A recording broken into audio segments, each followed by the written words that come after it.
सर्वांना, तर आता आपण 2017चा मुख्य परीक्षेचा पेपर पाहणार आहोत. सुरू करूया आपला पहिला प्रश्न. खालीलपैकी चुकीची जोडी ओळखा. बघा आपल्याला चुकीची जोडी ओळखायला सांगितली मित्रांनो. अचूक बरोबर, आता ही एकदम बरोबर जोडी आहे. नंतर प्रवास आणि सफर ही सुद्धा समानार्थी शब्दाची जोडी आहे. नंतर इमारत आणि सदन, ठीक आहे, थोडंसं कन्फ्युजन आहे, थोडं बाजूला ठेवूया. आचारी आणि स्वयंपाकी म्हणजे हे आचारी स्वयंपाकी, प्रवास सफर आणि अचूक बरोबर ह्या क्लिअर कट समानार्थी शब्दाच्या जोड्या आहेत. पण इमारत आणि सदन जरी एका धाटणीचे शब्द वाटत असले तरी सुद्धा दोघांमध्ये फरक आहे. कसा? तर इमारत म्हणजे काय? इमला, भवन आणि वास्तू. आणि सदन म्हणजे काय? हे गृह, घर, आलय आणि निकेतन. म्हणजे इमारत आणि सदन ही आपली चुकीची जोडी असणार आहे. पर्याय क्रमांक 2 हे आपलं उत्तर असणार आहे. नंतर पहा, गारा या शब्दाचे पुढीलपैकी कोणते अर्थ, बघा कोणते अर्थ विचारतानाच विचारले की कोणते अर्थ मराठी भाषेत येतात. म्हणजे एकापेक्षा जास्त अर्थावर प्रश्न आहे. बघा आपल्याला फक्त काय माहिती असतं की पावसाळ्यात पडणाऱ्या गारा. ज्यावेळेस असं विचारलं जातं ना कोणते अर्थ, तर त्यावेळेस एक पर्याय नसणार आहे. हे तर तुम्ही लक्षात ठेवलं पाहिजे. आपल्याला माहित असतं काय, आणि आयोग काय करते की पहिल्या ऑप्शन मध्ये सोपा पर्याय टाकतं. आपण काय करतो, काय गडबडीत चला उत्तर आलं आपलं पावसाळ्यात पडणाऱ्या गारा, एकला गोल करतो आणि पुढे जातो. तर तसं करायचं नाही. ज्यावेळेस असं विचारलं जातं कोणते अर्थ, तर चारही पण पर्याय वाचायचे. बघा दुसरा काय, गारचे पुल्लिंगी रूप, नंतर चिखल आणि पर्याय क्रमांक 1 आणि 3 बरोबर. बघा ज्यावेळेस असं दिलं जातं ना पर्याय क्रमांक 1 आणि 3 बरोबर, तर बऱ्यापैकी 99% हेच उत्तर असणार आहे. असं गृहीत धरूनच तुम्ही तो प्रश्न सोडवायचा आहे. जरी आपल्याला गाराचा अर्थ, चिखल हा अर्थ माहित नसला तरी सुद्धा पर्याय क्रमांक 1 आणि 3च गोल करायचा आहे. ओके, म्हणजे उत्तर असणार आहे 4. बघा गाराचे वेगवेगळे अर्थ बघा. बर्फाचे लहान गोळे, गोठलेले पाणी हे अर्थ आपल्याला माहिती आहेत. पण चिखल, गिलावा किंवा कुंभारकामाची जी मळलेली माती असते ना त्याला सुद्धा गारा म्हटलं जातं. आणि अजून एक महत्वाचा अर्थ आहे की शास्त्रीय संगीतातील जो एक राग आहे गारा नावाचा, तर तो सुद्धा तुम्ही लक्षात ठेवायचा आहे की गाराचे हे वेगवेगळे अर्थ आहेत. भविष्यात जर प्रश्न आला तर चुकवायचा नाही. ठीक आहे. आता पुढचा प्रश्न बघा, परभाषेतून आलेल्या शब्दाचे लिंग कसे ठरवले जाते. बऱ्याच वेळा प्रश्न आलेला आहे, त्यामुळे अजिबात चुकायचं नाही की परभाषेतून आलेला शब्द किंवा शब्दाचे लिंग हे त्याच अर्थाच्या मराठी शब्दाच्या लिंगावरून ठरवले जाते. एकदम सोपं आहे. पर्याय क्रमांक 4 उत्तर असणार आहे. बघा परभाषेतून आलेल्या शब्दाचे लिंग त्याच अर्थाच्या मराठी शब्दाच्या लिंगावरून सामान्यतः ठरवले जाते. सामान्यतः शब्द पुस्तकात का वापरलाय? कारण या नियमाला अपवाद आहे. जसं की तो फ्रीज आपण पुल्लिंगी म्हणतो आणि ते शीतकपाट असं नपुसकलिंगी म्हणतो. तर इथं सामान्यतः हा शब्द पण लक्षात ठेवायचा आपल्याला की आयोग कधी सामान्यतः शब्द वापरेल, कधी सामान्यतः शब्द न देता टाकल. पण तरी पण आपण ओव्हरऑल विचार करा तर हे वाक्य आपलं बरोबर येणार आहे की परभाषेतून आलेल्या शब्दाचे लिंग त्याच अर्थाच्या मराठी शब्दाच्या लिंगावरून ठरवले जाते. असा नियम आहे. जसं की तो बूट, तो जोडा, ते पुस्तक, ते बुक, ती पेन्सिल, ती लेखणी, तो क्लास, तो वर्ग, ती कंपनी, ती मंडळी, ती ट्रंक, ती पेटी. म्हणजे जे परभाषेतून आलेलं आहे तर त्याचे जे लिंग आहे तर मराठी शब्दाच्या लिंगावरूनच आपण ठरवणार आहे. तर याच्यावर बऱ्याच वेळा प्रश्न आलेला आहे, चुकवायचा नाही. ठीक आहे. तर पुढील वाक्याचे प्रश्नार्थक वाक्यात रूपांतर करा. कोणी नको म्हणणार नाही, याचं आपल्याला काय करायचंय? प्रश्नार्थक मध्ये रूपांतर करायचंय. लक्षात ठेवा, अशा वेळी काय करायचं आपल्याला? वाक्य रूपांतर करायचंय पण वाक्याच्या अर्थात बदल नाही करायचा. ठीक आहे. आता बघा, कोणी नको म्हणणार नाही, फुकट दिले तर फुकटचा काय संबंध आहे? कोणी नको म्हणत नाही, फुकट मिळाले तर फुकटचा काय संबंध आहे? कोण कशाला नको म्हणतील? यस, कोणी नको म्हणणार नाही, कोण कशाला नको म्हणतील. पर्याय क्रमांक 3 उत्तर असणार आहे. नाही म्हणणे कोणालाही नको वाटत नाही, हे पण चुकीचं आहे. पर्याय क्रमांक 3 हे उत्तर असणार आहे. एकदम सोपा प्रश्न आहे. नंतर पुढचा 5 नंबरचा प्रश्न, वस्तूच्या अंगाचा गुणधर्म म्हणजेच भाव व्यक्त करणाऱ्या नामाला. एकदम सोपं आहे. भाव व्यक्त करणारा म्हणजे भाववाचक नाम असणार आहे. बाकीचे पर्याय बघायची पण गरज नाही. भाव व्यक्त करणारे नाम म्हणजे भाववाचक नाम. आता भाववाचक नामावर प्रश्न आहे तर भाववाचक नामाबद्दलचे सगळे फॅक्ट्स आता आपण इथं क्लिअर करून घेऊ. म्हणजे भविष्यात जर प्रश्न आला आगामी परीक्षांमध्ये तर आपण अजिबात चुकवायचा नाही. काय आहे भाववाचक नाम? तर ज्या नामाच्या साहाय्याने वस्तू अथवा प्राण्यांमध्ये असणाऱ्या गुणधर्म किंवा भाव यांचा बोध होतो त्या नामाला भाववाचक नाम असं म्हणतात. बघा भाववाचक नामासाठी भाव हा कीवर्ड तर आपल्या लक्षात राहील, पण अजून एक कीवर्ड लक्षात ठेवायचा आहे, गुणधर्म. जर गुणधर्म हा जर कीवर्ड तुम्ही लक्षात ठेवला तर गुणधर्मातला जो धर्म आहे ना याच्यावरून भाववाचक नामाला धर्मवाचक. बघा गुणधर्मवरून आपण धर्मवाचक पर्यंत पोहोचणार आहे. म्हणजे तुमचं धर्मी आणि धर्मवाचक आणि धर्मीवाचक यातलं कन्फ्युजन क्लिअर होणार आहे. आपण बऱ्याच वेळा फसतो की भाववाचक नामाला धर्मवाचक म्हणायचं का धर्मीवाचक म्हणायचं. पण लक्षात घ्या, आपण गुणधर्म हा कीवर्ड इथं करतोय, गुणधर्मातला धर्म उचलायचा आणि त्या धर्मावरून धर्मवाचक नाम हे भाववाचक नामाचं नाम असणार आहे. बघा पदार्थाचा गुण किंवा धर्म हा वस्तू किंवा त्या व्यक्तीच्या सोबतीनं राहतो. म्हणजे हा जो पदार्थाचा गुण किंवा धर्म हा स्वतंत्र असतो का? स्वतंत्र कधीच नसतो. म्हणजेच त्याचे वेगळे अस्तित्व असते का? तर वेगळे अस्तित्व नसते. मग कल्पनेने ते आहे असे मानलेलेच असते. कल्पनेने ते भाववाचक नामाचं अस्तित्व आहे असं मानलेलं असतं, पण परंतु त्याचं वेगळं अस्तित्व असते नसते जर विचारलं आयोगाने तर लक्षात घ्या, भाववाचक नामाचं वेगळं अस्तित्व नसते. हे असते नसते मध्ये आयोग फसवतं. आता यांना धर्मवाचक नाम सुद्धा म्हणतात. आताच पाहिलं आपण की गुणधर्म या शब्दावरून आपण धर्मवाचक पर्यंत पोहोचणार आहे. आता ही उदाहरणे आहेत बघा, गरिबी, श्रीमंती, सौंदर्य, शौर्य, चोरी, कीर्ती, वात्सल्य, उड्डाण, आनंद ही भाववाचक नामाची उदाहरणे आहेत. नंतर बघा, स्थिती किंवा क्रिया दाखवणारी नामे सुद्धा भाववाचक नामे म्हणून ओळखली जातात. स्थिती दाखवणारी कोणते? हे बाल, तारुण्य, वार्धक्य, मरण. आणि क्रिया दाखवणारी कोणती? हे धाव, हास्य, चोरी, नृत्य आणि उड्डाण ही क्रिया दाखवणारी नावे आहेत आणि याला सुद्धा भाववाचक नामे आपण म्हणणार आहे. आणि स्थिती दाखवणारी जी आहेत ना, बालपणाची, तारुण्याची, वार्धक्याची, मरणाची, ही जी स्थिती दाखवणारी नामे सुद्धा भाववाचक नामे आहेत. असं सेंटेन्स टाईप प्रश्न पण आयोग विचारू शकतं.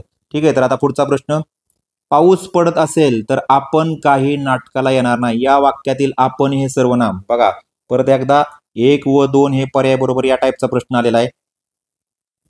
ऍक्च्युली ह्या प्रश्नाचं उत्तर पाहिजे होतं प्रथम पुरुषवाचक, परंतु आयोगाने 1 आणि 2 हे दोन्ही पर्याय बरोबर दिलेले आहेत. कसं तर बघा, कारण पुरुषवाचक आपण मध्ये काय असतं मित्रांनो, की आपण हे जे सर्वनाम जेव्हा नाम किंवा सर्वनामाच्या आधाराने येत नसतं ना, त्यावेळेस ते पुरुषवाचक सर्वनाम असतं. बघा, आपण इथं पहा, पाऊस पडत असेल तर आपण काही नाटकाला येणार नाही. इथं जे आपण जे आलेलं आहे ना सर्वनाम, ते नाम किंवा सर्वनामाच्या आधाराने आलेलं नाही.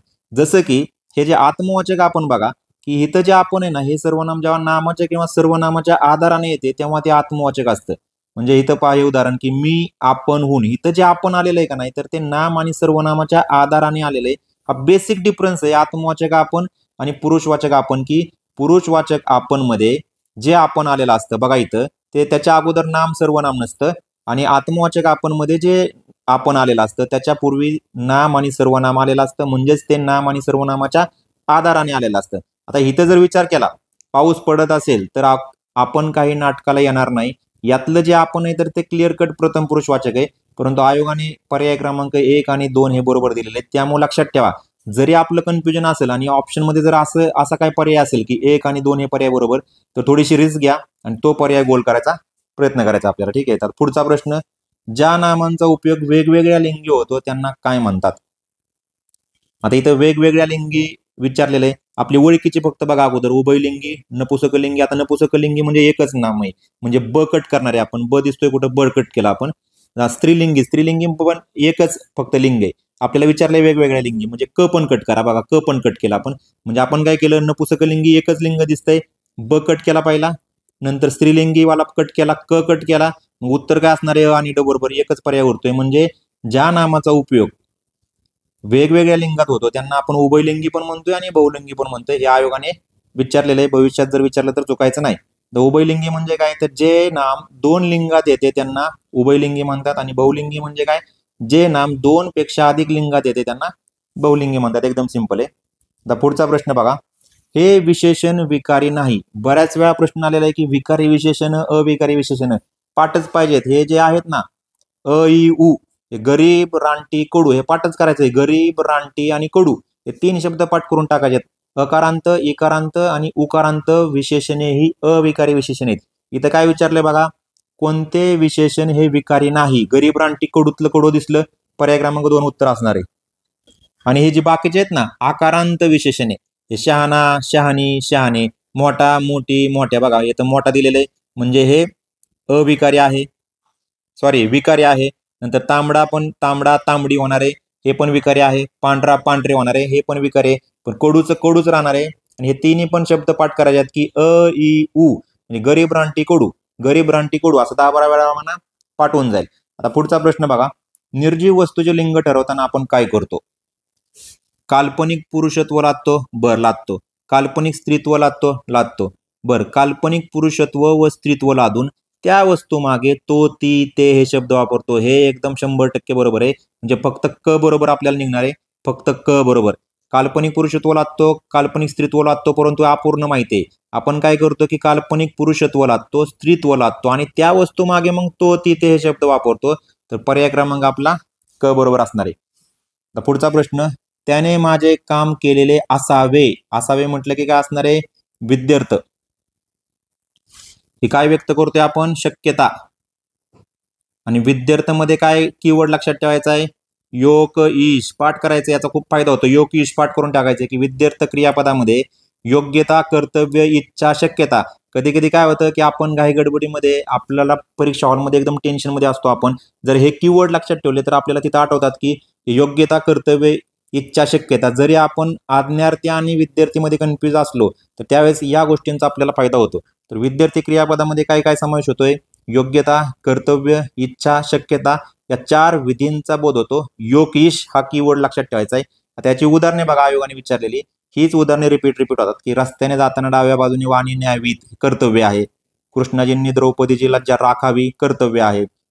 तुला पहिले बक्षीस मिळावे, इच्छा आहे. तुम्ही एवढ्या भाकऱ्या कराव्यात, इच्छा आहे. मी खूप कष्ट करून पैसा मिळवीन, इच्छा आहे. स्वतंत्र रक्षणासाठी आपण सज्ज राहिले पाहिजे, कर्तव्य आहे. बघा इथं काय आहे? पाहिजे. आपल्याला वाक्याची सवय लागलेली असते विद्यार्थीसाठी. इथं पाहिजे दिलेले तरी पण ते विद्यार्थी वाक्य आहे. अंगी धैर्य असणाऱ्यांनीच हे कार्य करावे, योग्यता आहे. व्यापार करावा तर त्यानेच, इथं करावा योग्यता. ठीक आहे. तर ही सगळी आयोगाने विचारलेली विद्यार्थ्याची उदाहरणे अजिबात चुकवायची नाहीत. आणि अजून कोणते 1-2 उदाहरणे ते आपल्याला तोच करू जाणे, परत जो वांछिलो तो लाहो, हे पण तुम्ही इथं लिहून ठेवू शकता. ठीक आहे. याच क्वेश्चन पेपरमध्ये ते पुढे पण आलेले, तर ते आपण त्यावेळेस पण तुम्हाला लिहून देणार आहोत. बघा आता पुढचा प्रश्न. खालीलपैकी व्याकरण दृष्ट्या बरोबर वाक्य ओळखायच्यात. लिंग भेदामुळे नामाच्या रूपात बदल होतो का? हा होतो. वचन भेदामुळे नामाच्या रूपात बदल होतो का? हा होतो. म्हणजे एकदम सोपा प्रश्न आहे. अ आणि ब बरोबर. म्हणजे नामाच्या रूपात बदल कशामुळे होतं? लिंग, वचन, विभक्ती या सगळ्यांमुळे नामाच्या रूपात बदल होतो. अ आणि ब बरोबर असणार आहे. आता पुढचा प्रश्न.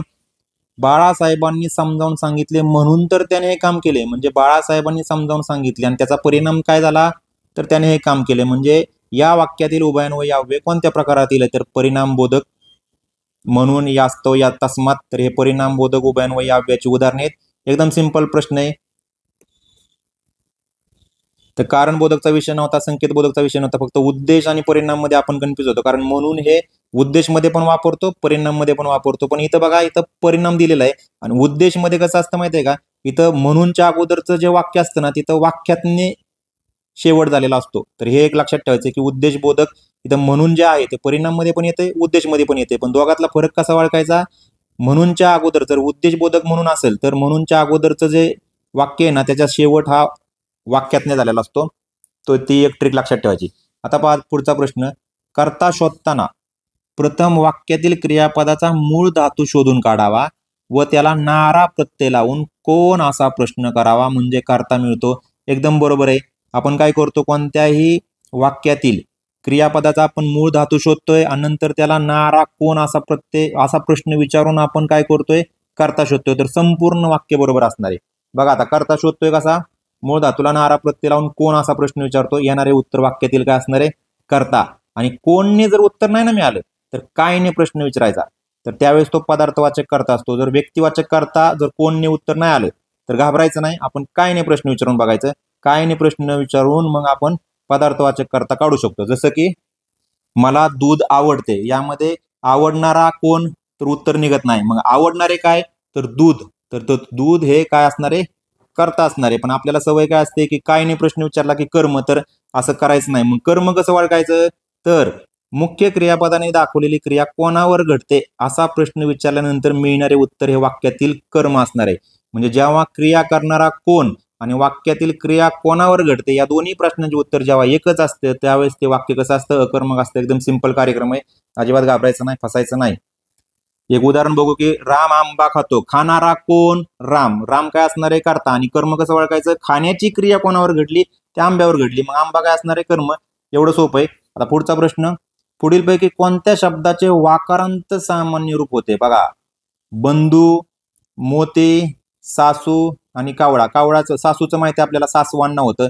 म्हणजे आपण पर्याय क्रमांक 3 पर्यंत जाऊ शकत होतो. परंतु बंधूचं बांधवांना पण होतं. असं काहीतरी ऑब्जेक्शन आपल्याच बांधवांनी पाठवलं आणि हा प्रश्न काय झाला? कॅन्सल झाला. ठीक आहे. आता पुढचा प्रश्न बघा. प्रश्न क्रमांक 15. रामाने रावणास मारले. शिक्षकांनी विद्यार्थ्यांना शिकवावे. त्याने आता घरी जावे. त्याला घरी जावं होते. आता पर्यायी उत्तरे बघा. सर्व वाक्य भाव्य प्रयोगाचे आहेत. येस, जर भाव्य प्रयोग व्यवस्थित केला असेल तर ही सगळी वाक्य भाव्य प्रयोगामध्ये आहेत. त्यातली ही 2 आहेत अकर्मक, वरची 2 आहेत सकर्मक. बघा पुढचा पर्याय बघा, यातील 2 वाक्य अकर्मक भाव्य प्रयोगाचे आहेत. येस, बरोबर आहेत. यातील 2 वाक्य सकर्मक भाव्य प्रयोगाचे आहेत. बरोबर आहे. वरील सर्व पर्याय बरोबर आहेत. म्हणजे हे तिन्ही पण पर्याय बरोबर असल्यामुळे आपला उत्तर काय असणार आहे? पर्याय क्रमांक 4, वरील सर्व पर्याय बरोबर आहेत. बघा, भाव्य प्रयोगात क्रियापद केव्हा केव्हा विद्यार्थी असते, नेहमीच नव्हे. ते हे फॅक्ट्स लक्षात ठेवायचे की शिक्षकांनी विद्यार्थ्यांना शिकवावे, त्यांनी आता घरी जावे, आई वडिलांनी मुलांना मायेने वाढवावे, खेळाडूंनी रांगेत उभे राहावे, ही सगळी भाव्य प्रयोगाची उदाहरणे आहेत. आणि अकर्मक शक्यार्थक क्रियापदांचा नेहमी भाव्य प्रयोग होतो की त्याला घरी जावं होते, नंतर त्याला आता थोडे खावं होते. म्हणजे आता इथं बघा, हे जावं होते दिसलं, काय दिसलं आपल्याला? अकर्मक शक्यार्थक क्रियापद. ते भाव्य प्रयोग असणार आहे. कसं असणार आहे? अकर्मक असणार आहे. त्याने आता घरी जावे, खेळाडूंनी रांगेत उभे राहावे, हे दोन्ही सुद्धा अकर्मक भाव्य प्रयोगाची उदाहरणे आहेत. अजिबात फसायचं नाही.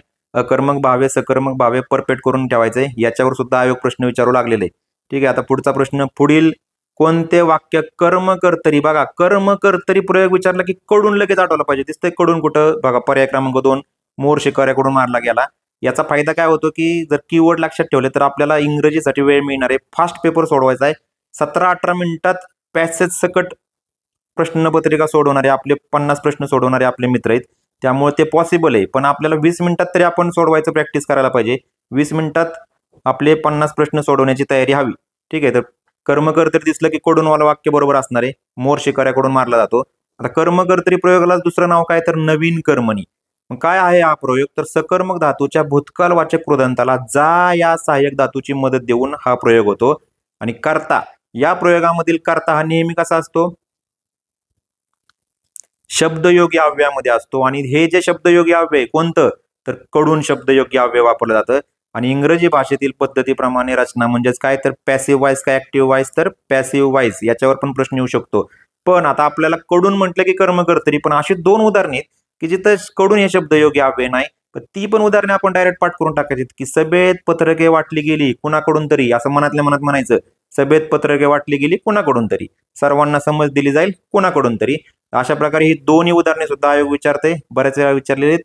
त्यामुळे आपण काय करतो की कडून दिसतंय का शोधत बसतो. पण ही 2 उदाहरणामध्ये मात्र कडून हे उभयान्वयी शब्दयोगी अव्यय नाही. त्यामुळे फसायचं नाही. सभेत पत्रके वाटली गेली, सर्वांना समज दिली जाईल, हे कर्मकर्तरी प्रयोगाची उदाहरणे आहेत. आता पुढचा प्रश्न, अधोरेखित शब्दाचे व्याकरण चालवायचे आपल्याला. एकदम सोपा प्रश्न आहे. भावना शून्य डांबरी रस्ते मला आवडत नाहीत. आता आवडत या शब्दाचं आपल्याला व्याकरण चालवायचंय. आवडत हे विशेषण आहे का? नाही. बघा इथं पण विशेषण आहे, विशेषण नाही. तृतीय पुरुषी अनेक वचन संयुक्त क्रियापद. बर, आवडत फक्त अंडरलाईन कुठे आहे? आवडतच्या खाली. संयुक्त क्रियापद असणार आहे का? संयुक्त क्रियापद हे दोन्ही मिळून असणार आहे, आवडत नाहीत. मग संयुक्त क्रियापद हे पण नसणार आहे. मग आपल्याला विशेषण कट केलं, विशेषण कट केलं, इथं संयुक्त क्रियापद कट केलं. उत्तर सापडलं आपल्याला की मूळ धातू आवड हे अकर्मक आहे, अकरण रूपी स्वार्थ आहे. जास्त विचार करायचा नाही. वरचे आपण 3 कट केले, त्यामुळे पर्याय क्रमांक 4 असणार आहे. बरं, आता आवडत या शब्दाचं आपण आता व्याकरण चालवूया की मूळ धातू काय? आवड हे अकर्मक आहे, अकरण रूपी स्वार्थी आहे, आणि वर्तमान काळी तृतीय पुरुषी अनेक वचन आहे, आणि कर्तरी प्रयोग आहे पण कोणता? अकर्मक कर्तरी प्रयोग आहे. ठीक आहे, आता पुढचा प्रश्न,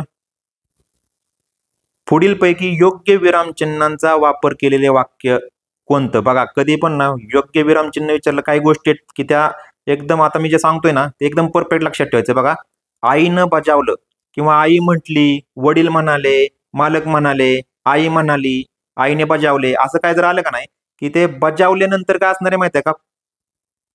कॉमा असणार आहे. आता बघा, आईने बजावले इथं फुल स्टॉप आहे, हे वाक्य लगेच कट करा. आईने बजावले इथं काय उद्गारवाचक चिन्ह आहे, हे वाक्य लगेच कट करा. म्हणजे 3 आणि 4 तर आपण क्लिअर कट केली. कशी रचना असते बघा, इथं पहिली समजून घ्या. वडील म्हणाले आणि लगेच डबल इन्व्हर्टेडने सुरुवात, मालक म्हणाले डबल इन्व्हर्टेडने सुरुवात, आई म्हणाली डबल इन्व्हर्टेडने सुरुवात. बघा इथं बघा कुठे असं, हे 2 तर कट केलेत आपण कारण इथं कॉमा नाही, इथं कॉमा आहे पण डबल इन्व्हर्टेडने सुरुवात. बघा अशी कुठे पहिल्या प्रश्नामध्ये, पहिल्या पर्यायामध्ये, म्हणजे आपलं काय पहिला पर्याय बरोबर असणार आहे. कधी पण लक्षात ठेवा, आपण काय करतो की अरे योग्य विरामचिन्हाचं वाक्य विचारलंय, मग पॅनिक होतं कुठलं असणार आहे. पण इथं बघा एवढ्या एका या कॉमा आणि डबल इन्व्हर्टेड ह्या रचनेवरून आपण पर्याय क्रमांक 1 लगेच बरोबर काढणार आहे. कारण बाकीकडे इथं कुठेच रचना नाही, म्हणजे 3 पर्याय चुकीची असणार आहेत. आता आपण काही आयोगाने विचारलेली उदाहरणे ती घेऊया. आवडले का तुला हे पुस्तक? हे पण 2 वेळा विचारलेले. हो. जेवल्यानंतर मी सर्व गोष्टी वाचून दाखवणार आहे, जयंत म्हणाला. नंतर वडील म्हणाले, बघा की डबल इन्व्हर्टेड. रामायण कोणी लिहिलं? इथं क्वेश्चन मार्क नाही. आहे का तुला ठाऊक? शेवटी क्वेश्चन मार्क आहे. इथं एक क्वेश्चन मार्क टाकून एक पर्याय देतं आणि विदाउट क्वेश्चन मार्क. तर इथं लक्षात ठेवायचं की अजिबात फसायचं नाही. वडील म्हणाले रामायण कोणी लिहिलं? इथं क्वेश्चन मार्क नाही. 2 वेळा विचारलेला वाक्य आहे, त्यामुळे फसायचं नाही. मालक म्हणाले, अरे तू तूप आणलेच खरे, पण तेल कोठे आहे? बघा इथं क्वेश्चन मार्क आहे, विसरलेच वाटते. दोन्हीकडे पण क्वेश्चन मार्क आहे. जर रिपीट झालं तर फसायचं नाही. आई म्हणाली, तुझा पहिला नंबर आला का? शब्बास. अरे अरे म्हटलं की लगेच कॉमा पाहिजे. राजू, बरं झालं तू आलास, तुझ्याकडे थोडंसं काम होतं. बरं, आईची तब्येत आता कशी आहे? तर हे काही आयोगाने विचारलेली उदाहरण आहेत. यामध्ये बघा आपल्याला आपण काय शिकलो? तर वडील म्हणाले, मालक म्हणाले, आई म्हणाले, लगेच कॉमा आणि डबल इन्व्हर्टेडने सुरुवात. हे असे वाक्य जर विचारले की अपॉर्च्युनिटी म्हणून पहा, लगेच उत्तर आपलं बरोबर निघणार आहे. आता पुढचा प्रश्न, सध्या मी जातक कथांचा अभ्यास करतो आहे. वरील वाक्याचा प्रकार विधानार्थी ओके, केवळ वाक्य ओके, होकारार्थी ओके, यापैकी नाही. म्हणजे इथं विधानार्थी आणि होकारार्थीमध्ये आपल्याला काढायचंय. दोन्ही पण ऑप्शन मध्ये आहेत. अशा वेळी काय करतोय आपण? तर कालवाचक आणि स्थलवाचक शब्द दिसत आहेत का बघतोय. इथं सध्या म्हणजे कालवाचक शब्द दिसतोय, मग उत्तर काय असणार आहे? विधानार्थी. आता हे काय आहे? आपण आयोगाचं काय केलंय की मागचे सगळे प्रश्न एकत्र केले आणि त्याच्यावरून बघा हे कन्क्लुजन काढलेले की पर्यायामध्ये होकारार्थी आणि विधानार्थी असे दोन्ही पर्याय, पण उत्तर मात्र विधानार्थी. हे बघा आयोगानेच विचारलेले उदाहरण आहेत की आज, गावी, आज परगावी आणि सध्या. हे कालवाचक आणि स्थलवाचक जर दिसलं की उत्तर काय दिले आयोगाने? विधानार्थी. आणि या चारही पण वाक्यामध्ये आयोगाने असाच टाईपचा प्रश्न होता की होकारार्थी पण पर्याय आणि विधानार्थी पण पर्याय. पण आपण कन्फ्यूज व्हायचं का? आता इथून पुढे अजिबात व्हायचं नाही. आपल्याला जर असे दोन्ही पर्याय असतील आणि त्या वाक्यामध्ये जर का स्थलवाचक आणि कालवाचक आणि स्थलवाचक क्रियाविशेषण अव्यय असेल तर ते वाक्य विधानार्थी वाक्य असणार आहे. आणि कालवाचक स्थलवाचक क्रियाविशेषण अव्यय नसलेले वाक्य होकारार्थी वाक्य असणार आहे. पण कधी? ज्यावेळेस दोन्ही पण होकारार्थी आणि विधानार्थी असे दोन्ही पर्याय असतील त्या प्रश्नामध्ये. बघा आता इथं पर्यायामध्ये होकारार्थी आणि विधानार्थी असे दोन्ही पर्याय, पण उत्तर मात्र काय आयोगाने होकारार्थी दिले. इथं बघा संताप घेणे संतांना शोभते, गोविंद अभ्यास करतो, त्याच्यासाठी 1000 रुपये देखील मोठी रक्कम नव्हे. या तिन्ही पण वाक्यामध्ये आपल्याला कुठे दिसतंय का स्थलवाचक कालवाचक? नाही दिसत. मग आपण काय केलं? विधानार्थी कट केलं, होकारार्थीला गोल केलं. इथं वरते 4 वाक्यामध्ये आपल्याला काय दिसतंय? स्थलवाचक आणि कालवाचक दिसतंय. मग आपण काय केलं? होकारार्थी कट केलं, विधानार्थी बरोबर केलं. आणि तीच स्ट्रॅटर्जी आता आपण इथं वापरली की सध्या इथं कालवाचक दिसतंय, मग आपण होकारार्थी कट केलं, विधानार्थी गोल केलं. एकदम सोपं आहे. आता पुढचा प्रश्न, पुढील पैकी केवळ वाक्य म्हटलं की आपल्याला काय? एकच विधेय शोधायचं, एकच क्रियापद. बघा ऐश्वर्या कादंबऱ्या वाचते, एकच क्रियापद आहे. तो नेहमी उत्कृष्ट काम करतो, एकच क्रियापद आहे. पंतप्रधान दौऱ्यावर गेले होते, एकच क्रियापद आहे. म्हणजे वरील सर्व पर्याय बरोबर आहेत. ज्यावेळेस असा प्रश्न येतो त्यावेळेस जास्त विचार करायचा नाही, वरील सर्व पर्याय बरोबर करायचं. आपण काय करतो की आपल्याला फसवलं असेल, आपण फसायला नको, तर ह्या मेंटॅलिटीने जर पेपरला गेलो तर मग आपण हे वरील सर्व पर्याय बरोबर सोडून ह्या 3 मध्येच काहीतरी विचार करत बसतो आणि प्रश्न चुकवतो. तर एकदम सोपे प्रश्न चुकण्याच्या जे प्रमाण आहे ना, ते ह्या जास्त विचार करण्यामुळे मित्रांनो. तर लक्षात ठेवा की वरील सर्व बरोबर असणारे उत्तर. जास्त विचार करायच्या भानगडीत जायचं नाही. आता इथं केवळ वाक्य याला शुद्ध वाक्य म्हणतात, आयोगाने बऱ्याच वेळा टाकलेलं आहे. नंतर याला एकच विधेय असतं. आता इथं संयुक्त वाक्यामध्ये तुम्हाला आणि मिश्र वाक्यामध्ये, तर याची माहिती इथं जागा आहे, तुम्ही लिहून ठेवू शकता. तर पुढचा प्रश्न, खालील वाक्यांच्या जोड्या जुळवायच्यात आपल्याला. जर ज्यावेळेस अशा जोड्या जुळवायच्यात आणि आज्ञार्थी, संकेतार्थी, स्वार्थी आणि विद्यार्थी, तर आपलं सगळ्यात फेवरेट काय असतं? संकेतार्थी. जर तर मग दिसतंय का बघायचं इथं कुठं? जर त्याने मदत केली, जर तर दिसलंय म्हणजे संकेतार्थी असणार आहे. ड ला काय असणार आहे? 2 असणार आहे. ड ला 2 कुठे दिसतंय? ड ला 2 दिसलं, उत्तर निघलं. पुढच्या प्रश्नाकडे आपण लगेच निघालो. म्हणजे आपल्याला आज्ञार्थी, संकेतार्थी असलं काय दिसलं की जर तर पहिलं बघायचं. कारण आपल्याला आयोग कधी कधी बघा, आता बाकीचे पर्याय बघितले तर आपण कन्फ्युज झालो असतो. आता हे काय तोच करू जाणे, इथं विद्यार्थी. आणि हे बघा 2017चा प्रश्न आहे, प्रश्नपत्रिका आहे. आणि हाच प्रश्न हे काम तोच करू जाणे कधी विचारलंय? राज्यसेवा 2024 ला विचारलेले. आणि हेच उत्तर आयोगाने दिलेलं आहे विद्यार्थीमध्ये. ओके. आणि हे जे वाक्य आहे ना, हे काम तोच करू जाणे आतापर्यंत 3 वेळा विचारलेलं आहे, ज्याचं उत्तर आहे विद्यार्थी. आणि अजून एक वाक्य काय, जो जो वांछिल तो तो लाहो, तर हे सुद्धा विद्यार्थी वाक्य आहे. ठीक आहे, तर क ला काय लावला आपण, विद्यार्थी. नंतर तुला परीक्षेत यश मिळो हे असणार आहे आज्ञार्थी, आणि मी आंबा खाल्ला हे असणार आहे स्वार्थी. आता जर का आपण पहिल्यापासून गेलो असतो की मी आंबा खाल्ला स्वार्थी, तर मग इथं 3 आहेत, मग थोडासा वेळ गेला असता आपला. त्यामुळे काय केलं आपण की असलं दिसलं की लगेच संकेतार्थीवरून जर तरकडे गेलं आणि ड ला 2 लावून लगेच उत्तर काढलेले. ओके, आता पुढचा प्रश्न, पुढीलपैकी मिश्र वाक्य कोणते. मिश्र वाक्य म्हटलं की काय असणार आहे, गौणत्व बोधक उभ्यान व याव्य, हे आपल्याला माहित असतं. पण अजून काय मिश्र वाक्यामध्ये लक्षात ठेवायचंय, तर विशेषण वाक्य, क्रिया विशेषण वाक्य आणि नाम वाक्य. तर ही तिन्ही वाक्य आपल्याला लक्षात ठेवायची की ही पण मिश्र वाक्यामध्ये येतात. आता बघा, तितके आपल्याला विचारांना महत्व आहे, तितकेच आपल्या भावनांनाही महत्व आहे. म्हणजे हे विशेषण वाक्य आहे. विशेषण वाक्य दिसलं की आपलं काय असणार आहे, मिश्र वाक्य. ती इतकी रडली की तिचे डोळे सुजले, हे काय असणार आहे, क्रिया विशेषण वाक्य आहे. पुस्तकामध्ये दिलेलं आहे क्रिया विशेषण वाक्य आहे, म्हणजे हे सुद्धा मिश्र वाक्य आहे. मी काल जो मुलगा पाहिला तो हा, हेच काय, विशेषण वाक्य आहे. म्हणजे हे तिन्ही पण मिश्र वाक्य असणार आहेत, वरील सर्व बरोबर. आता बऱ्याच वेळा आपण विचार करतो की तो इतका मोठ्याने बोलला की त्याचा आवाज, म्हणजे इथं परिणाम बोधक आहे, म्हणजे हे पाहिजे संयुक्त वाक्य. ती इतकी रडली की तिचे डोळे सजले, इथं पण परिणाम झालाय, पण आयोगाने ही दोन्ही पण वाक्य कारण दर्शक म्हणून क्रिया विशेषणाच्या प्रकाराखाली येऊन, क्रिया विशेषण वाक्याच्या प्रकाराखाली येऊन मिश्र वाक्यामध्ये दिलेली आहेत. त्यामुळे जास्त विचार करायचा का, व्याकरण तज्ञ व्हायचं का, अजिबात नाही. की 2 उदाहरणे डायरेक्ट डोळ्यात छापून टाकायच्यात, आणि ही जर 2 उदाहरणे भविष्यात विचारली तर ती कारण दर्शक क्रिया विशेषण वाक्याचा प्रकार समजून ती मिश्र वाक्यामध्ये टाकायच्यात. ओके, जास्त विचार करायचा नाही. आता वाक्यार्थाला बाधा न आणता रचनेत केलेला बदल म्हणजे काय, वाक्य रूपांतर किंवा वाक्य परिवर्तन. वाक्य विन्यास ऐकलंच नाही, अर्थ परिवर्तन संबंध नाही. बघा, आता अर्थ परिवर्तन वाक्य परिवर्तन जर कुणालाच काय माहिती नसेल तर इथं परिवर्तन 2 आहेत, वाक्य संश्लेषण पण नसणार, मग या 2 परिवर्तन पैकी एक असणार, वाक्य परिवर्तन उत्तर असणार आहे. पण इथपर्यंत पोहोचायची गरज नाही, आपल्या ह्या जे व्याख्या आहेत ना त्या परफेक्टच पाहिजे. जसं की आता आपण खाली 3 व्याख्या बघूया, एकदम परफेक्ट कीवर्डवरून आपण व्याख्या पाठ करणार आहोत. ओके, वाक्य रूपांतर यालाच म्हणायचं वाक्य परिवर्तन. काय असणार आहे वाक्य रूपांतर किंवा वाक्य परिवर्तन, तर वाक्यार्थाला बाधा न आणता वाक्य रचनेत केलेला बदल म्हणजे वाक्य रूपांतर होय. आणि एका वाक्याचा आशयार्थ बदलू न देता दुसऱ्या प्रकारच्या वाक्यात रूपांतर, बघा रूपांतर म्हटलं की वाक्य परिवर्तन, रचनेत केलेला बदल म्हटलं की वाक्य परिवर्तन म्हणजेच वाक्य रूपांतर. तर हे लक्षात ठेवायचे. यामध्ये कोणते कीवर्ड आपण लक्षात ठेवतो की वाक्यार्थाला बाधा न आणता केलेला रूपांतर किंवा परिवर्तन म्हणजे वाक्य रूपांतर किंवा वाक्य परिवर्तन, एकदम सिंपल आहे.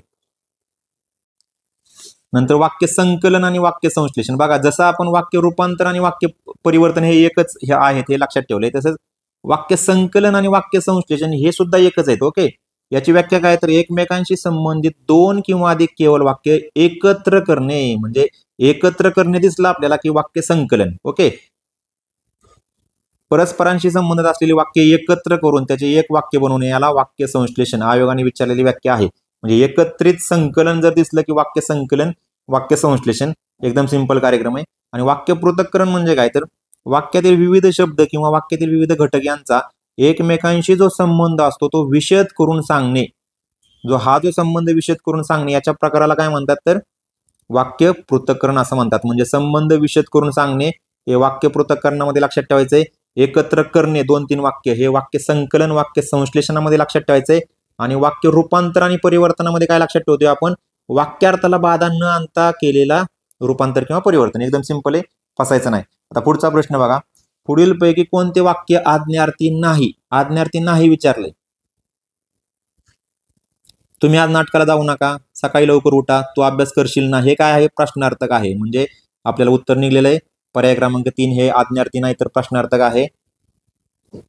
आज्ञार्थीमध्ये काय काय येणार आहे ते इथं लिहून घ्या की यासाठी पण कीवर्ड काय, उपरा आवीची आज्ञा, उपरा आवीची आज्ञा. आपण विद्यार्थीला काय लक्षात ठेवलं होतं, योगईश, योग्यता, कर्तव्य, इच्छा, शक्यता. तसं आज्ञार्थीला काय, उपरा आवीची आज्ञा म्हणजे आज्ञा असणार आहे प्लस उपदेश, प्रार्थना, आशीर्वाद आणि विनंती. उपदेश, प्रार्थना, आशीर्वाद, विनंती, उपरा आवीची आज्ञा. हे कीवर्ड दोन्ही आपण लक्षात ठेवायचे, अजिबात फसायचं नाही. कारण आपल्याला परीक्षेमध्ये ज्यावेळेस घाई गडबडीत म्हणजे त्या लेक्चर हॉलमध्ये किंवा परीक्षा सेंटरमध्ये जे प्रेशर असतं तर ते जर हँडल करायचं असेल तर ह्या गोष्टींचा तुम्हाला नक्कीच फायदा होतो. तुमचा कॉन्फिडन्स वाढण्यामध्ये सुद्धा याचा फायदा होतो. ठीक आहे.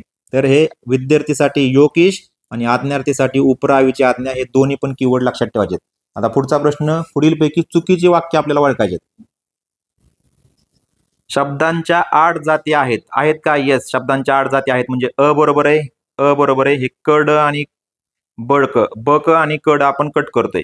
म्हणजे अ बरोबर असेल, इथं अ बरोबर असेल तर आपल्याला ब आणि ड मधलं एक कुठलं तरी बरोबर शोधायचंय. शब्दांची कार्य 8 प्रकारचे आहेत. म्हणजे हे पण बरोबर आहे. अ आणि ब बरोबर. निघले उत्तर आपल्याला इथंच. कारण आपण हे ब क आणि कड तर पहिलेच कट केलेलं आहे. बरं, आता क वाचू आपण, की एकच शब्द निरनिराळ्या वाक्यात एकच कार्य करतो. नाही, एकच शब्द निरनिराळ्या वाक्यात वेगवेगळी काय कार्य करतो. आपण पाहिलेलं आहे पुस्तकामध्ये, की हे वर पिता, हे जे वर शब्द आहे ना त्याचे 4 उदाहरणे आपण पाहिलेले आहेत. त्याच्यावरून आपण म्हणतोय की एकच शब्द निरनिराळ्या वाक्यात वेगवेगळी कार्य करताना आढळतात. जात बदलली तरी अर्थ बदलत नाही. जात बदलली की अर्थ बदलतो. म्हणजे क आणि ड चुकीचं आहे. फक्त अ आणि ब हे उत्तर असणार आहे. बघा, याच्यावर 3 प्रकारे प्रश्न विचारला जातो शब्दांच्या जातीवर. जाती किती, प्रकार किती, कार्य किती. तिन्ही प्रश्नाचे उत्तर 8 असणार आहे. पण शब्दांच्या जातींचे प्रकार जर विचारलं ना, जाती किती विचारलं इथं, 8 जाती बरोबर आहे, पण त्या जातींचे प्रकार किती, तर 2 आहेत, विकारी आणि अविकारी. शब्दांच्या जाती 8 आणि जातींचे प्रकार मात्र 2, विकारी आणि अविकारी. याच्यावर पण प्रश्न विचारलेला आहे, शब्दांच्या जातींचे प्रकार किती. ज्या शब्दांच्या 8 जाती आहेत ना, त्या 8 जातींचे प्रकार किती, तर 2, विकारी आणि अविकारी. फसायचं नाही. ओके. आता पुढचा प्रश्न, पांढरी टोपी घातलेला मुलगा खोड्या करतो. वाक्यातील मूळ उद्देश म्हणजे वाक्याचा कर्ता शोधायचा आहे, की खोड्या काढणारा कोण, तर कोण असणार आहे, मुलगा असणार आहे. म्हणजे आपलं पर्याय क्रमांक 4 हे उत्तर असणार आहे. आता आपण बाकीचं पण बघू, की हा पांढरी टोपी घातलेला काय असणार आहे, मग उद्देश विस्तार असणार आहे. आणि हे जे खोड्या करण्याची किंवा करण्याची क्रिया तो कोणावर करतोय, तर खोड्यांवर करतोय. तर खोड्या हे काय असणार आहे, कर्म असणार आहे. एकदम सिंपल आहे. आणि करतो हे क्रियापद आहे, म्हणजे ते मूळ विधेय असणार आहे. आता पुढील वाक्यातील क्रियापदांच्या प्रकाराच्या जोड्या बघा, आपल्याला संकेतार्थी दिसलंय, इकडे जर तर दिसलंय का, जर तर. ड ला काय लावा, 2 लावा. ड ला काय लावा, 2 लावा. प्रश्न संपलेला आहे, लगेच पुढे चला. एकदम सिंपल आहे, अजिबात फसायचं नाही.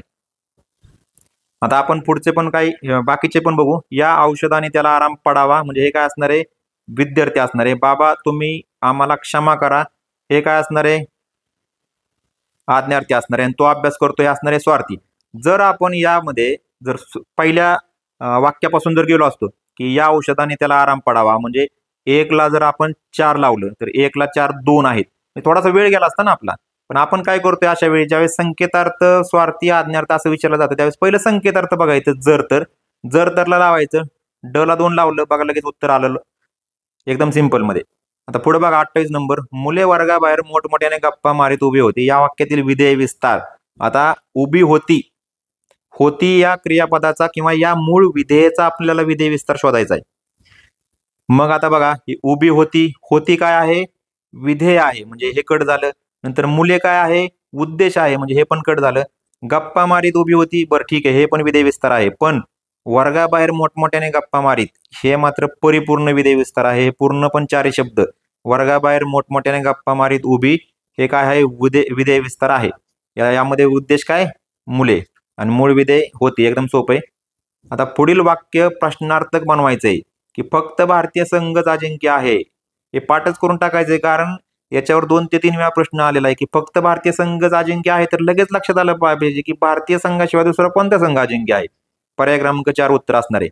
नंतर पुढचा प्रश्न, आमचा बंगला इमारती आड झाकला गेला. या वाक्यातील इमारती आड काय आहे, बंगल्याने काय केलंय, इमारतीचा काय घेतलाय, आधार घेतलाय. म्हणजे पर्याय क्रमांक 2 आधारपूरक. आधारपूरक म्हणजे काय, तर वाक्यातील क्रियेला आधार देणारे घटक म्हणजे आधारपूरक. आणि इथं कोणतं क्रियाविशेषण आपण वापरतोय, तर स्थलवाचक क्रियाविशेषण वापरतोय. स्थलवाचक क्रियाविशेषण हे आधारपूरकाचं कार्य करतंय. जसं की इथं इमारती आड हे स्थलवाचक क्रियाविशेषण आहे. आता आयोगाने विचारलेली बाकीची उदाहरणे बघा, म्हणजे तुमची कन्सेप्ट क्लिअर होऊन जाईल आधारपूरकाची. चंद्र ढगामागे लपला किंवा ढगामागे गेला, उंदीर कपाटाखाली गेला, रामाने पुस्तकावर नाव घेतले, हा रस्ता मोठ्या रस्त्याला मिळतो. बघा, स्थलवाचक क्रियाविशेषण आहेत. नंतर आमचा बंगला इमारती आड झाकला गेला, हे सगळी स्थलवाचक क्रियाविशेषण दिसलं की उत्तर काय असणार आहे, आधारपूरक. एकदम सोपामध्ये कार्यक्रम आहे. आता पुढचा बघा, पुढील वाक्यांच्या जोड्या जुळवा. काय मजा आली सहलीत. आता इथं काय उद्गारवाचक म्हणजे अ ला 3 लावतोय आपण, अ ला 3 बघा इथं अ ला 3 आहे. नंतर शाळेच्या भल्यासाठी मुख्याध्यापकांनी काय केले नाही, प्रश्नार्थक आहे म्हणजे ब ला 4 लावतोय, ब ला 4 लावला आपण. नंतर लोकांच्या अज्ञान पाहून महात्म्याला दुःख होते आणि तुझे असे खराब अक्षर अगदी बघवत नाही. बघा नाही आहे इथं, म्हणजे हे काय असणार आहे, नकारदर्शक असणार आहे. म्हणजे ड ला काय असणार आहे, 1 असणार आहे. पर्याय क्रमांक 1 बरोबर असणार आहे. तर आमचे एक एसटी मित्र आहेत रोहन सर, तर त्यांची एक पद्धत आहे की जोड्या लावामध्ये, तर ते काय करतात की जोड्या लावामध्ये ना, जोड्या लावा विचारलं की शेवटून सुरुवात करतात की तुझे असे खराब अक्षर अगदी बघवत नाही. तर इथे नाही काय असणार आहे, नकारार्थी असणार आहे. मग ड ला 1 लावतात ते, ड ला 1 म्हणजे बाकीकडे खेळायची पण गरज नाही, एकाच ह्याच्यावरनं उत्तर निघतंय. कधी कधी आपल्याला वरून सुरुवात केली की जरा थोडासा वेळ जातो, तर त्यांचं असं म्हणणं आहे. तर ही प्रोसेस, ही पद्धत सुद्धा तुम्ही वापरू शकता पेपर सोडवताना जोड्या लावामध्ये. जर तुम्हाला उत्तर तुमचं बरोबर निघणार आहे, या प्रश्नामध्ये तुमचं 100% उत्तर बरोबर निघणार आहे. फक्त तुम्ही ते 5 सेकंदमध्ये काढताय का 20 सेकंदामध्ये काढताय, ह्यामध्ये तुमचं कॉम्पिटिशन ठरणार आहे. जर तुम्ही 5 सेकंदमध्ये काढले तर तुम्ही 15 सेकंद जर इथं वाचवले तर तुम्ही बाकीच्यांपेक्षा थोडंसं पुढे राहणार आहे. तर इथं उत्तर बरोबर का चुकीचा तो विषय नाही, तर तुम्ही फास्ट कसं सोडवणार आहे हे मॅटर करणार आहे. ओके, तर तुम्ही ही पद्धत पण वापरू शकता की शेवटून जा. शेवटचं बघा पहिलं की नकारार्थी म्हणजे पर्याय क्रमांक 2 एकाच वर्ण, बाकीचे वाचायची पण गरज नाही पडली आपल्याला. ठीक आहे. त्यानंतर श्रीकृष्णाने अर्जुनाला गीता सांगितली, या वाक्यातील प्रत्यक्ष कर्म पाठ पाहिजे. प्रत्यक्ष कर्म म्हटलं की ते वस्तुवाचक, या 2 पैकी एक असणार आहे. म्हणजे काय, गीता हे उत्तर असणार आहे. आणि अर्जुनाला काय असणार आहे, व्यक्तिवाचक आहे ना, म्हणजे ते काय असणार आहे, अप्रत्यक्ष कर्म. बघा प्रत्यक्ष कर्म हे वस्तुवाचक असतं आणि त्याची विभक्ती कशी असते, प्रथमा विभक्ती किंवा अप्रत्ययी द्वितीय विभक्ती. म्हणजे द्वितीय विभक्ती जरी असली तरी तिला प्रत्यय असतो का, प्रत्यय नसतो. आणि नंतर अप्रत्यक्ष कर्म, अप्रत्यक्ष कर्म हे व्यक्तिवाचक असतं. इथं अर्जुन हा व्यक्ती आहे म्हणजे ते अप्रत्यक्ष कर्म असणार आहे. आणि त्याची विभक्ती कशी असती, तर संप्रदानी चतुर्थी विभक्ती असणार आहे. लक्षात ठेवायचं, हा चार्ट पूर्णपणे पाठ करून टाकायचा, अजिबात फसायचं नाही. प्रत्यक्ष कर्म दिसलं की परत तिथं डोळं बंद करून आठवत बसायचं नाही की अरे अर्जुनाला असणार आहे का गीता असणार आहे. प्रत्यक्ष म्हटलं की वस्तू, प्रत्यक्ष वस्तू म्हटलं की गीता ही वस्तू आहे आणि अर्जुन व्यक्तिवाचक आहे, ती अप्रत्यक्ष कर्म असणार आहे. एकदम सोपा आहे. पुढचा प्रश्न बघा, केवळ वाक्यात एकच उद्देश आणि विधेयक एकच नसते. बघा एकच उद्देश असतो पण विधेयक एकच नसते. म्हणजे हे पूर्वार्ध आपल्याला बरोबर वाटतोय पण उत्तरार्ध मात्र चुकीचा आहे. म्हणजे पूर्वार्ध बरोबर, उत्तरार्ध चूक, कारण विधेयक एकच नसते ना, इथं असते पाहिजे होतं. ठीक आहे. तर इथं बघा केवळ वाक्य, याला शुद्ध वाक्य असं सुद्धा म्हणतात. यामध्ये एकच उद्देश आणि एकच विधेय असतं. म्हणजे इथं काय दिलं होतं की विधेयक एकच नसते. तर यामुळे हे उत्तरार्ध चुकीचं आहे. पर्याय क्रमांक 1 आपला बरोबर आहे. आता पुढचा प्रश्न, पुढील पैकी वाक्प्रचार नाही विचारलाय. बघा वाक्प्रचार नाही. कान उघडणी करणे वाक्प्रचार आहे. नाक मुरडणे वाक्प्रचार आहे. डोक्यावर बसणे वाक्प्रचार आहे. आसो ना मासू कुत्र्याची सासू ही काय आहे, म्हण आहे. ओके, लगेच एकदम सोपं आहे, ही म्हण आहे. बाकीचे सगळे वाक्प्रचार आहेत. नंतर पुढचा प्रश्न, पुढील पैकी कोणते वाक्य बरोबर आहे. बघा आता वाक्प्रचाराला धरून लगेच प्रश्न विचारलाय की वाक्प्रचाराला 3 शब्दांची मर्यादा असते. नाही, आता बघा इथं वरतीच आपल्याला दिसतंय की 2च शब्द आहेत, म्हणजे 3 शब्दांची मर्यादा आहे का, इथं पण 2 शब्द आहेत. 3 शब्दाची मर्यादा असते हे चुकीचं आहे. म्हणजे अ कट करा तुम्ही. बघा इथं अ कट केलं, अ कट केलं. आता ब आणि ड आणि सर्व पर्याय चूक, या दोघांमध्येच आपल्याला उत्तर निघणार आहे. तर वाक्प्रचार हा शब्द समूह असतो, बरोबर आहे. म्हणजे वाक्प्रचार हा शब्दांचा समूहच आहे ना, म्हणजे हे बरोबर आहे. मग तर सर्व पर्याय चूक हे पण कट करतोय आपण, कारण 2 नंबरला आपण बरोबर काढतोय. म्हणजे उत्तर निघलं आपलं ब आणि ड. म्हणजे ऑप्शन डिलीट करून पण आपण उत्तरापर्यंत पोहोचतो एकदम सिंपल मध्ये. आता पुढचा बघू आपण, वाक्प्रचार संपूर्ण वाक्य असते आणि वाक्प्रचार जसेच्या तसे वापरायचे असतात. आता यामध्ये काय, हे वाक्प्रचार जसेच्या तसे वापरायचे असतात हे बरोबर आहे. आणि वाक्प्रचार हा शब्द समूह असतो हे बरोबर आहे. वाक्प्रचार संपूर्ण वाक्य असते हे चुकीचं आहे. वाक्प्रचार संपूर्ण वाक्य नसतं. आता वाक्प्रचाराची ओल्ड वाळंबे, जुन्या वाळंबे वाळंबे सरांच्या पुस्तकामध्ये जी माहिती होती ती आपण तुम्हाला एकत्रित करून देतोय.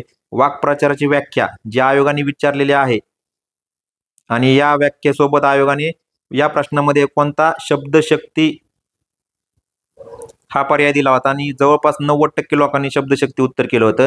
वाक्प्रचाराची व्याख्या बघा काय आहे, तर शब्दशः होणाऱ्या अर्थापेक्षा भिन्न व विशिष्ट अर्थाने रूढ होऊन बसलेल्या शब्दसमूहाला वाक्प्रचार असं म्हणतो आपण. इथं रूढ शब्दावरून आपण काय कुठे गेलतो, शब्दशक्तीपर्यंत पोहोचलो होतो. शब्दशक्तीची व्याख्या वेगळी आहे, शब्दसिद्धीची वेगळी आहे. इथं ही जी भिन्न आणि विशिष्ट अर्थाने रूढ होऊन बसलेला जो शब्दसमूह आहे तो आहे वाक्प्रचाराची व्याख्या. अजिबात चुकायचं नाही.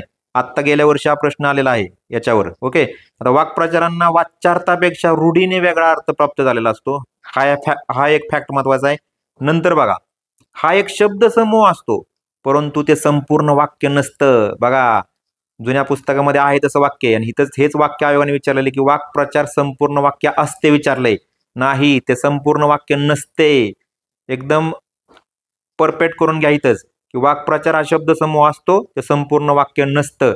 वाक्प्रचार हा त्या वाक्याचा भाग असतो का? येस, त्या वाक्याचा भाग असतो. आणि वाक्प्रचारांना भाषेतील संप्रदाय असे म्हणतात. बघा, भविष्यात जर प्रश्न आला भाषेतील संप्रदाय कोणाला म्हणतात, तर आयोग काय करणार? वाक्प्रचारासोबत अलंकार हा सुद्धा पर्यायामध्ये टाकणार. आपण बरेच जण अलंकार उत्तर बरोबर करणार, पण आपण आता फसायचं का इथून पुढे? अजिबात फसायचं नाही. वाक्प्रचारांना भाषेतील संप्रदाय म्हणतात. भाषेतील संप्रदाय कोणाला म्हणतात? वाक्प्रचारांना म्हणतात, अलंकाराला म्हणत नाहीत.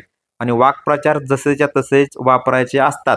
हे जसं दिलंय का नाही, कान उघडणी करणे, तर आपण शहाणपणा दाखवायचा नाही, आपण त्यात बदल करायचा नाही. जसं दिलं तसं आपण बोलताना वापरायचे ते. तर हे काय फॅक्ट आहेत की लक्षात ठेवायचे आहेत कोणते? वाक्प्रचार हा शब्द समूह असतो, ते संपूर्ण वाक्य नसते. वाक्प्रचार हा त्या वाक्याचा एक भाग असतो आणि वाक्प्रचारांना भाषेतील संप्रदाय असे म्हणतात. आणि ही व्याख्या जी शब्दशक्तीसोबत कन्फ्युज होते की भिन्न व विशिष्ट अर्थाने रूढ होऊन बसलेला शब्द समूह म्हणजे वाक्प्रचार. एकदम सिंपल आहे. आता पुढचा प्रश्न, स्वातीचे पती कारगिलच्या युद्धात मृत्यू पावले या वाक्यातील अधोरेखित शब्दसमूहासाठी खालीलपैकी योग्य वाक्प्रचार आपल्याला ओळखायचा आहे. बघा, मृत्यू पावलेत, दिवे लावणे चुकीचं आहे. मातीत मिसळणे, बरं ठीक आहे. नंतर कामी येणे, हा हे बरोबर आहे की मृत्यू पावले म्हणजे काय, देशाच्या कामी आले, हे एकदम क्लिअर कट आहे. 12 वाजणे नाही, हे पण कट होतंय. मातीत मिसळणे आणि कामी येणे दोघांमध्ये कन्फ्युजन आहे, पण आपण मृत्यू पावणे म्हटलं की कामी येणे हे देशाच्या कामी आलेले आहेत, त्यामुळं पर्याय क्रमांक 3 बरोबर असणार आहे. दिवे लावणे म्हणजे काय, सत्यानाश करणे किंवा नुकसान करणे. 12 वाजणे म्हणजे काय, पूर्णपणे नाश होणे किंवा अत्यंत वाईट परिस्थितीत सापडणे. आणि मातीत मिसळणे म्हणजे काय, तर संपूर्णपणे नाहीस होणे. आणि कामी येणे म्हणजे काय, तर मृत्यू पावणे. ओके, आता कांदा पडला पेवात पिसा हिंडे गावात ही म्हण कोणत्या बोली भाषेतील आहे असं विचारलंय. बघा, आता आपण सातारी भाषा तरी नसणार आहे, म्हणजे पश्चिम महाराष्ट्रातली. मालवणी पण नसणार आहे.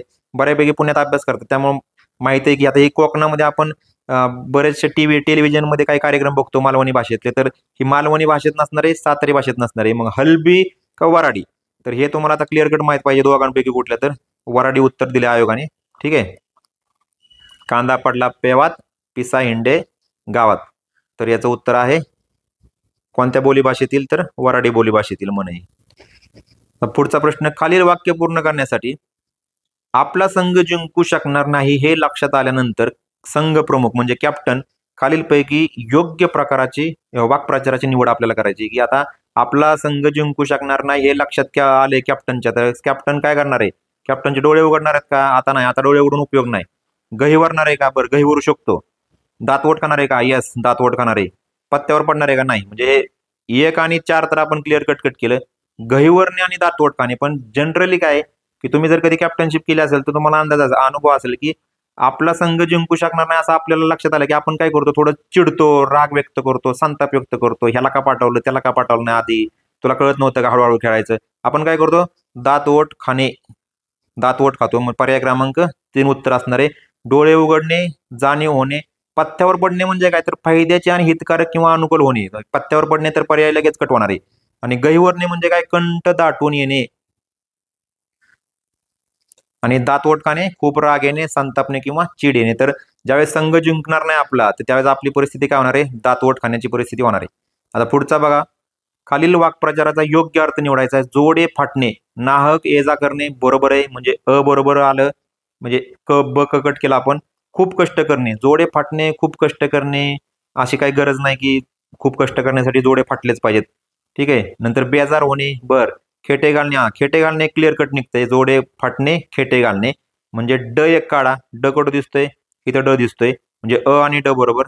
हे बाकीचे दोन्ही पण कॅन्सल होतात, म्हणजे आणि ड बरोबर निघतंय. जोडे फाटणे म्हणजे नाहक ये जा करणे आणि खेटे घालणे. पुढचा प्रश्न, प्रभाकरराव निवृत्त झाले की सीतारामने लगेच श्रीकांतशी संधान साधले. म्हणतात ना, जसे शिक्षण तसे लक्षण. जुलामाचा रामराम, जात्याची बोळाऊ येत्याची पाठराखी. येस, म्हणजे जाणाऱ्याची बोळाऊ आणि येणारा असतो का नाही लगेच त्याच्या पाठीमागे राहायचं. अशी बऱ्याच जणांना सवय असते की सर्वांच्या ओळखीची तोंडपूजेपणा करणारी जी व्यक्ती असते का नाही, तो जाणाऱ्याला पण लगेच पार गेट पर्यंत पोहोचवायला जातो आणि लगेच तिथनं नवीन जो येत असतो का नाही त्याला गेटवरनं लगेच घेऊन त्याच्या पुढे पुढे करतो. तर जात्याची बोळाऊ येत्याची पाठराखी ही म्हण इथं क्लिअर कट लागू होते. आता पुढचा 41 नंबरचा प्रश्न. वारंवार वाईट घडत गेले तर दुःख सहन करण्याची सवय जडते. म्हणजे आपण म्हणतो ना की अरे रोजच आहे, रोज मरे त्याला कोण रडे, हे उत्तर असणार आहे. दुभत्या गाईच्या लाता गोड नाही, पुढच्याच ठेस मागचा शाना हे नाही, झाकली मूठ सव्वा लाखाचे हे नाही, रोज मरे त्याला कोण रडे. एकदम सोपा प्रश्न आहे. काय याचा अर्थ असणार आहे की वारंवार वाईट घडत गेले तर दुःख सहन करण्याची सवय जडते. आणि दुभत्या गाईच्या लाता गोड याचा काय की ज्या व्यक्तीकडून किंवा ज्या गोष्टीकडून आपल्याला काहीतरी लाभ किंवा फायदा होणार असेल तर त्याचा त्रासही सहन करायला माणूस तयार होतो. ठीक आहे, हे असं आपण एक व्हिज्युअलाइज मेमरीसाठी टाकलंय की रोज मरे त्याला कोण रडे. तर वारंवार दुःख घडत गेले तर दुःख सहन करण्याची सवय जडते. आता पुढचा प्रश्न. पुढील वाक्य पूर्ण करण्यासाठी योग्य म्हण आपल्याला निवडायची. अतुलला किती वेळा सांगितले की कर्ज काढून कोणताही मोठेपणा करू नकोस, तरी त्याने खाजगी सावकाराकडून वाढदिवसासाठी पुन्हा कर्ज काढले. म्हणतात ना, वेड पांघरून पेडगावला जाणे नाही, वड्याच्या तेल वांग्यावर हे पण नाही, पालत्या गाड्यावर पाणी. ठीक आहे, आणि चुलीतून निघून वाईलाच जाणे. आता ह्या दोन मध्ये आपल्याला कन्फ्युजन आहे. इथं बघा, त्याने पुन्हा कर्ज काढले म्हणजे पुन्हा पुन्हा तो काय करतोय, चुका करतोय. म्हणजे काय की एखाद्याला सारखं सारखं समजावलं तरी त्याचा उपयोग नसतो. म्हणजे व्यर्थ निष्फळ प्रयत्न, पालत्या गाड्यावर पाणी हे उत्तर असणार आहे. आणि चुलीतून निघून वाईलाच जाणे म्हणजे काय,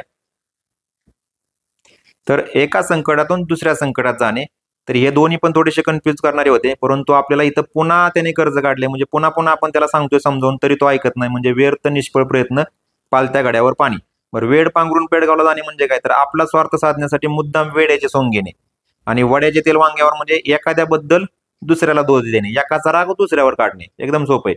आता पुढचा प्रश्न. साधा पण गुणी मनुष्य या अर्थाचा वाक्प्रचार आपल्याला ओळखायचा आहे. साधा पण गुणी मनुष्य. जमदग्नी नाही, जमदग्नी म्हणजे तर रागीट व्यक्ती.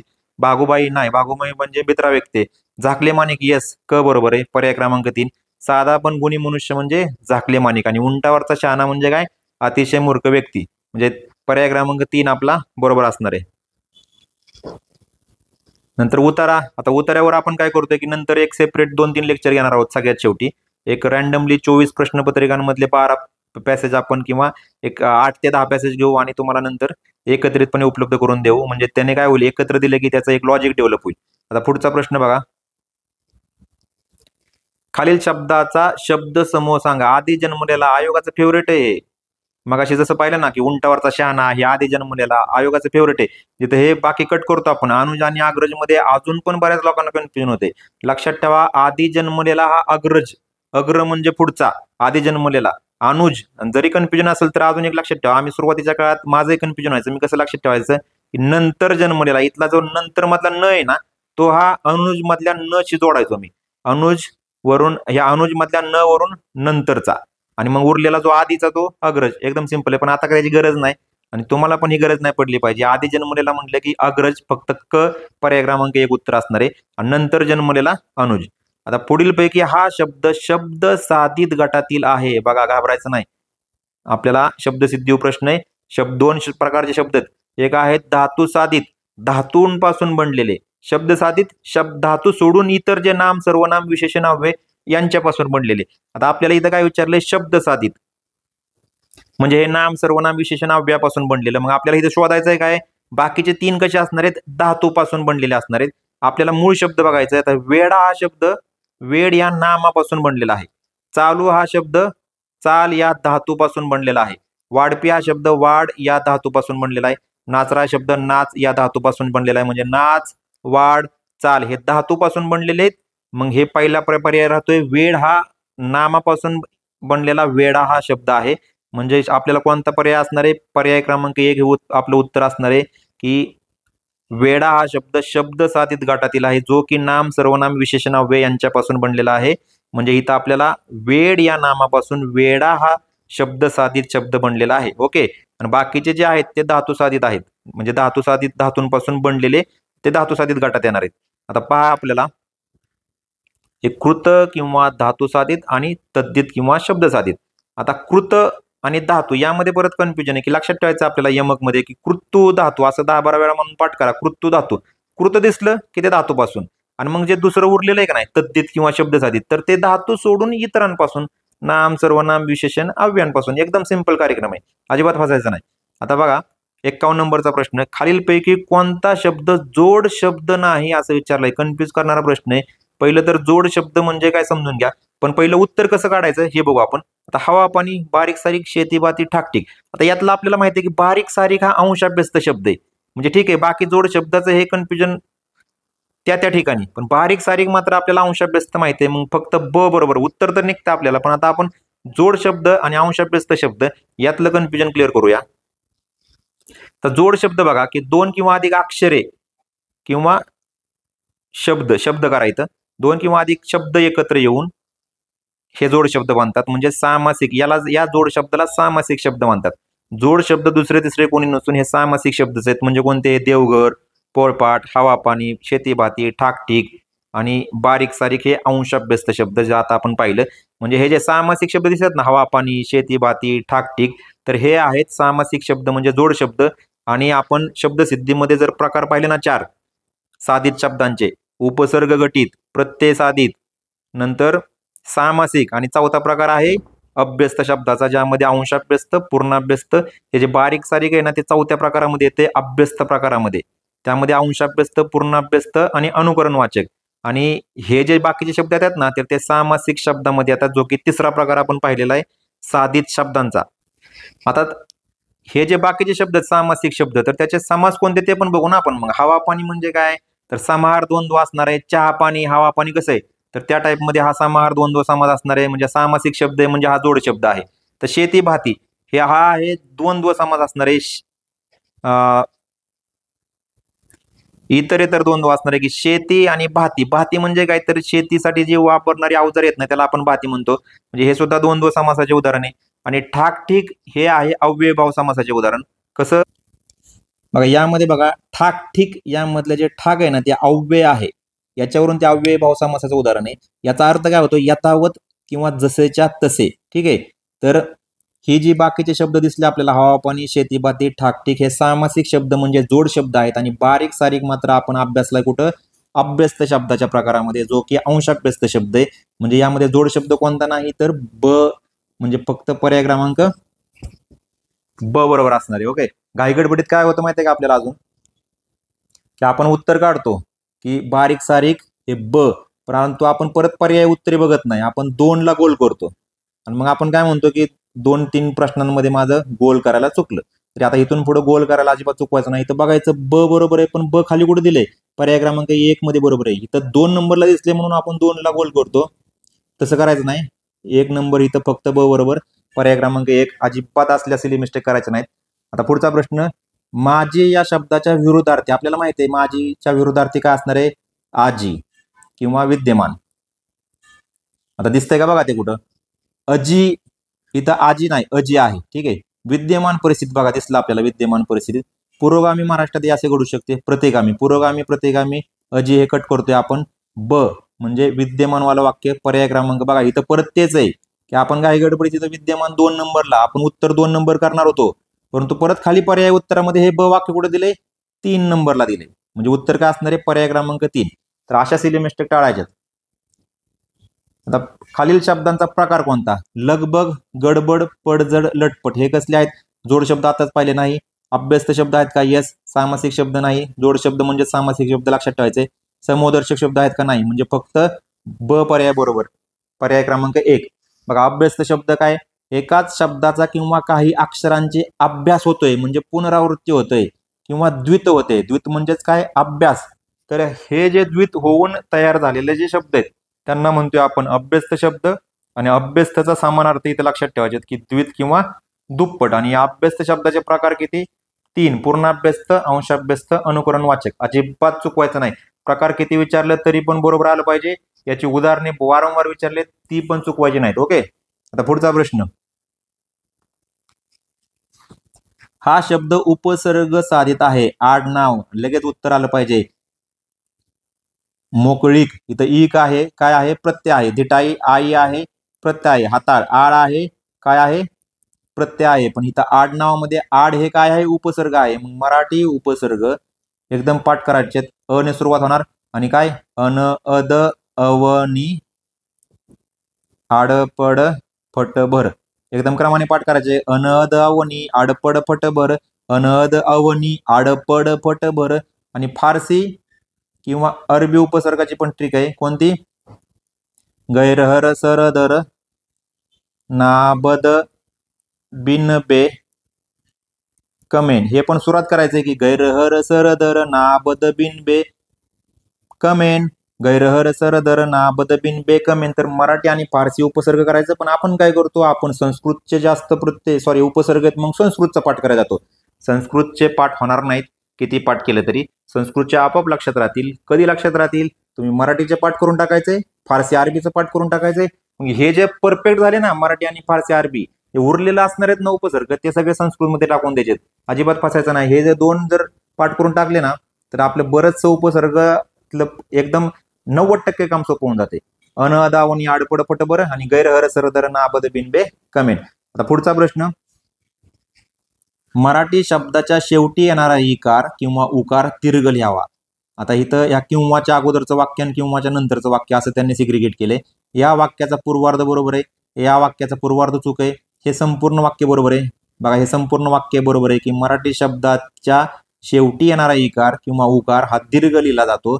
म्हणजे क कुठं दिसतंय, पर्याय क्रमांक 2 क बरोबर उत्तर असणार आहे.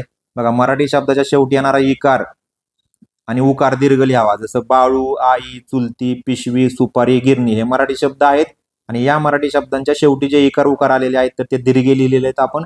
तसंच हा नियम पण लक्षात ठेवा की एकाक्षरी शब्दातील इकार उकार दीर्घ उच्चारला जातो आणि म्हणून तो कसा दीर्घच लिहिला जातो. जसं की मी, तू, पी, ही, ती हे एकाक्षरी शब्द आहेत आणि या एकाक्षरी शब्दामधले इकार उकार आपण दीर्घ उच्चारतोय. दीर्घ उच्चारतोय तर ते दीर्घच लिहायचे, लक्षात ठेवा. 56 नंबरचा प्रश्न, हा शब्द तत्सम नाही. बघा, पूजा तत्समय, गीता तत्समय, लीला तत्समय, मेहनत काय आहे, मेहनत अरबी आहे. ओके. आता तत्सम शब्द प्रश्न तर आपण सगळे तत्सम शब्द करून घेऊया, त्याची व्याख्या पण करू आणि काही महत्वाचे शब्द पण करू. तत्सम शब्द म्हणजे काय, नावाचंच आहे. तत्सम म्हणजे त्यासारखेच, म्हणजे संस्कृत शब्दाप्रमाणेच. म्हणजेच काय तर जे संस्कृत शब्द मराठी भाषेत जसेच्या तसे काहीही बदल न होता आलेले आहेत त्यांना तत्सम शब्द असं म्हणतात. एकदम सिंपल व्याख्या आहे. तद्भव आणि तत्सम मध्ये अजिबात कन्फ्यूज व्हायचं नाही. ओके. आता यामध्ये आपण काय करतोय माहितीये का, की जोडाक्षर असलेले बाजूला करतो लक्षात राहण्यासाठी. पुष्प, प्रीती, ग्रंथ, पृथ्वी, विद्वान, यद्यपि, कर्ण, पर्ण, हरण्य, हस्त, मस्तक, कर्म, अग्नी, पुत्र, कन्या, वृक्ष, धर्म, सत्कार, समर्थन, उत्सव हे जोडाक्षर असलेले बाजूला केले. आणि इतर महत्वाचे आहेत ना, हे जल, कर, भूगोल, भगवान, परंतु, यथामती, नदी, कमल, कवी, मधु, गुरु, पिता, पुरुष, मती, विभूती, कलश, कोमल, पद. अजून तुम्ही इथे लिहू शकता. हे जे आहेत ना, हे इतर महत्वाचे आणि जोडाक्षर असलेले असे 2 टाईप मध्ये आपण केले तर आपल्याला परीक्षेमध्ये आठवायला सोपं जातं. तर हे जे तत्सम शब्द आहेत, पूजा, गीता, लीला आणि मेहनत हा मात्र अरबी शब्द आहे. आता 57 नंबरचा प्रश्न, मला जरा झोपू दे, आज रविवार आहे, यात कोणता व्यंगार्थ नाही. बघा, आपल्याला व्यंगार्थ शोधायचा आहे, विचारलंय व्यंगार्थ नाही. बघा, मला जरा झोपू दे, आज रविवार आहे म्हणजे एकतर काय असणार आहे, सुट्टी असणार आहे, ऑफिसला सुट्टी आहे. म्हणजे हे एक ब तर क्लिअर कट आपल्याला सापडतोय व्यंगार्थ. म्हणजे पण आपल्याला काय विचारलंय, व्यंगार्थ नाही असं विचारलंय. मग ब वाला कट करा, ब वाला कट केला म्हणजे अ आणि अड या 2 पैकी कुठलं तरी चुकीचं असणार आहे. बघा, इथं बघा, आज उठण्याची घाई नाही, हा पण व्यंगार्थ आहे कारण आज रविवार आहे. मग व्यंगार्थ काय, आज उठण्याची घाई नाही, आज सुट्टी असते. रविवारची झोपायचीच असते असं काय आहे का, नाही. म्हणजे हे एक कट करतोय आपण आणि आज ऑफिसला सुट्टी आहे, हे 2 व्यंगार्थ निघतायत. ब आणि क आपण क्लिअर कट करतोय. मग आता मला जागरण झाले आहे, हा व्यंगार्थ नाही, आणि रविवारचे झोपायचे असते हा एक व्यंगार्थ नाही. म्हणजे अ आणि ड आपले व्यंगार्थ नाहीत. पर्याय क्रमांक 3 उत्तर असणार आहे. बघा, व्यंगार्थ असणारी उदाहरणं बघा, सूर्य अस्ताला गेला, मग त्याचे व्यंगार्थ काय तर फिरायला जायची वेळ आली, प्रिय व्यक्तीला भेटण्याची वेळ झाली, ऑफिस मधून घरी निघण्याची वेळ झाली. आता घंटा झाली, याचे व्यंगार्थ काय शाळा भरली, 5 वाजले, मधली सुट्टी झाली. अजून पण वेगवेगळे व्यंग्यार्थ निघू शकतात. 6 वाजले याचा व्यंग्यार्थ काय? शाळा सुटली, चहाची वेळ झाली, उशीर झाला. नंतर आज रविवार आहे याचे व्यंग्यार्थ काय? आज उठण्याची घाई नाही, आज ऑफिसला सुट्टी आहे.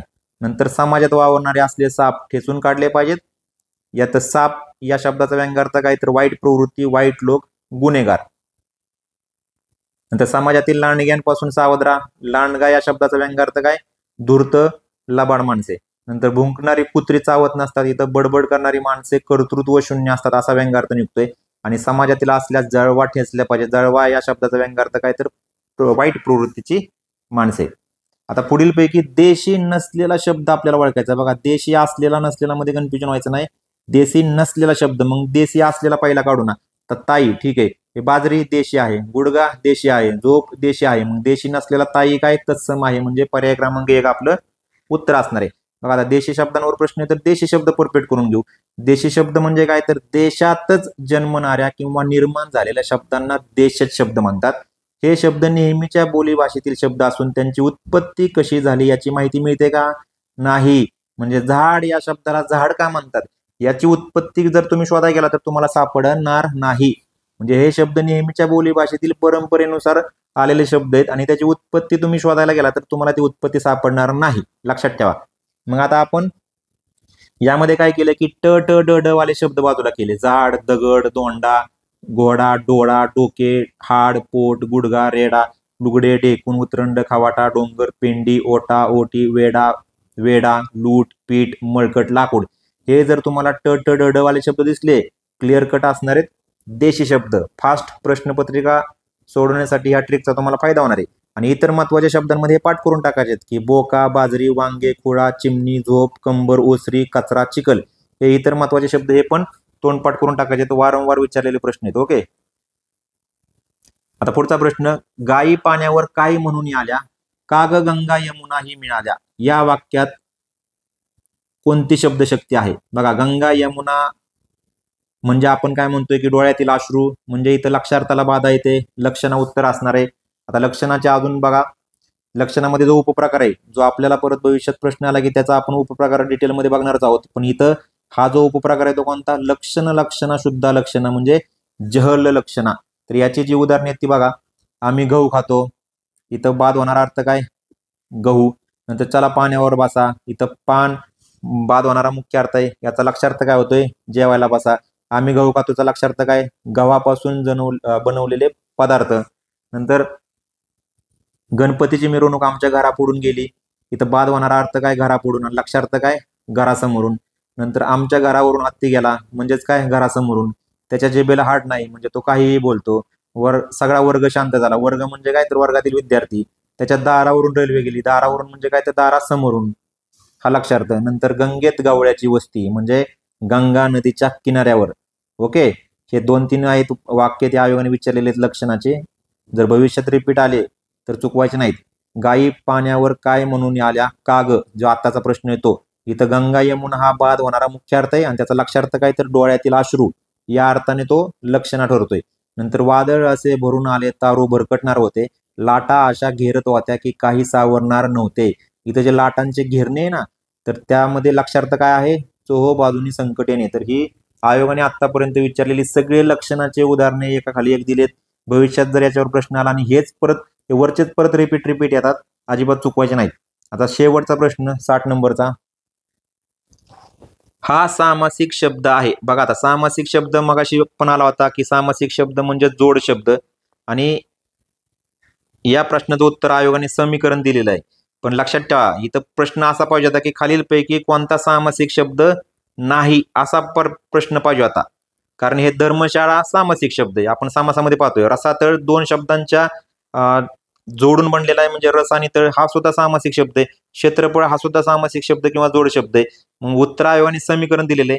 तर याच्यावर ना हा डायरेक्ट राहुल द्रविड सारखा सोडून द्यायचा, याच्यावर विचार करायचा नाही. हा प्रश्न कधीच रिपीट होणार नाही आणि याच्यावर विचार करून करून उगा व्याकरण तज्ञ व्हायचा प्रयत्न करायचा नाही. हा डायरेक्ट सोडून द्यायचा प्रश्न. इथे ऍक्च्युअली काय पाहिजे होता की हा खालीलपैकी कोणता सामासिक शब्द नाही आणि मग त्याचं उत्तर समीकरण बरोबर होतं. पण सेकंड कीने सुद्धा आयोगाने हेच उत्तर ठेवलेले. पण आता आपण विचार करायचा नाही. 2017 म्हणजे खूप लांबचा प्रश्न आहे, जास्त विचार करायचा नाही. ओके, तर हा आपण पाहिला STI मुख्य परीक्षा 2017चा पेपर. एकदम सोप्या पद्धतीनं यातले काही फॅक्ट्स जे सांगितले ते परफेक्ट करून टाकायचे आहेत. याच्यावरच वारंवार प्रश्न आयोग विचारतं. जे आपण आत्ताची दुसरा पेपर आहे, जसं तुम्ही अजून पुढे जाल तर अजून थोडीशी अॅक्युरेसी वाढत जाईल. ओके, धन्यवाद.